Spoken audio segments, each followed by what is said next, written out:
سر تکبر انسان کو کھا جاتا ہے، اس کو گلا کر کے رکھ دیتا ہے، تباہ کر کے رکھ دیتا ہے۔ اور آپ جانتے ہیں سب سے بڑا تکبر کیا ہے؟ سر سب سے بڑا تکبر یہ ہے کہ انسان اللہ کے سامنے جھکنا چھوڑ دے، وہ نماز سے غافل ہو جائے، اللہ کی عبادتوں سے غافل ہو جائے۔ سر یہ سب سے بڑا تکبر ہے انسان کا۔ جو شخص نماز نہیں پڑھتا نا، اللہ کے سامنے جھکتا نہیں، دراصل وہ اپنی زبان حال سے یہ کہہ رہا ہوتا ہے کہ اب میں اتنا بڑا ہو گیا ہوں، اتنا پاورفل ہو گیا ہوں اور اتنا طاقتور ہو گیا ہوں کہ اب معاذ اللہ مجھے خدا کی ضرورت نہیں رہی۔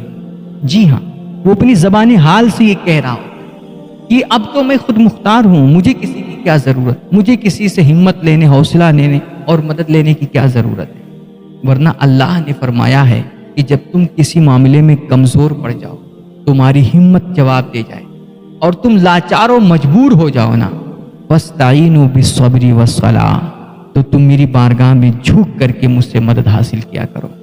وَإِيَّاكَ نَعْبُدُ وَإِيَّاكَ نَسْتَعِينُ، ہاں یہ عبادتیں اسی لیے کی جاتی ہیں کہ اللہ کی ہمیں مدد ملے، اللہ کی نصرت ملے، اللہ ہماری حمایت اور حفاظت فرمائے۔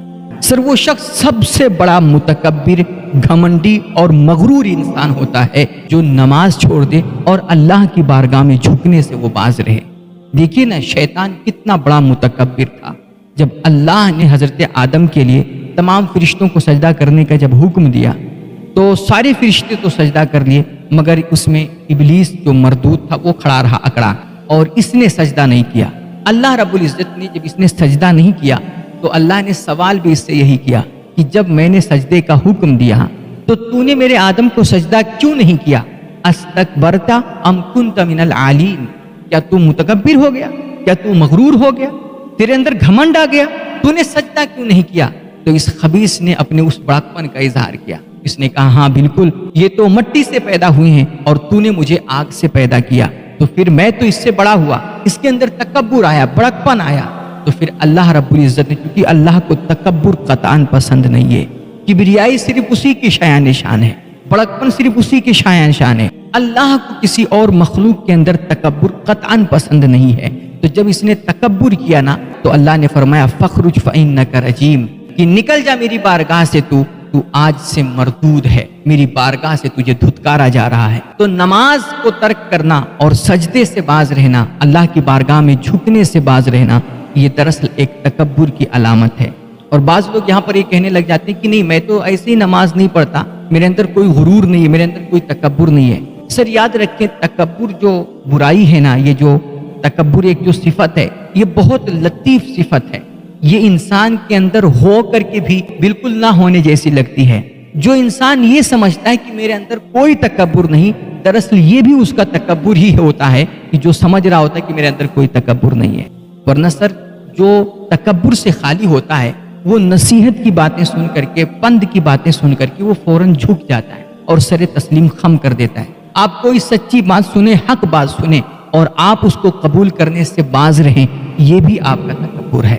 تو اللہ ہم سب کو اس بری بلا سے محفوظ رکھے، ورنہ جس کے اندر یہ خصلت پیدا ہوتی ہے نا، انسان کو گلا کر کے رکھ دیتی ہے، وہ تباہ کر دیتی ہے۔ اور شیطان بھی جس کو گمراہ کرنا چاہتا ہے نا، جس کو راہ حق سے بھٹکانا چاہتا ہے، جس کو اس کی اللہ کی رحمتوں سے اور اللہ کی بارگاہ سے دور کرنا چاہتا ہے، سر پہلا تیر جو چلاتا ہے نا وہ تکبر ہی کا ہوتا ہے۔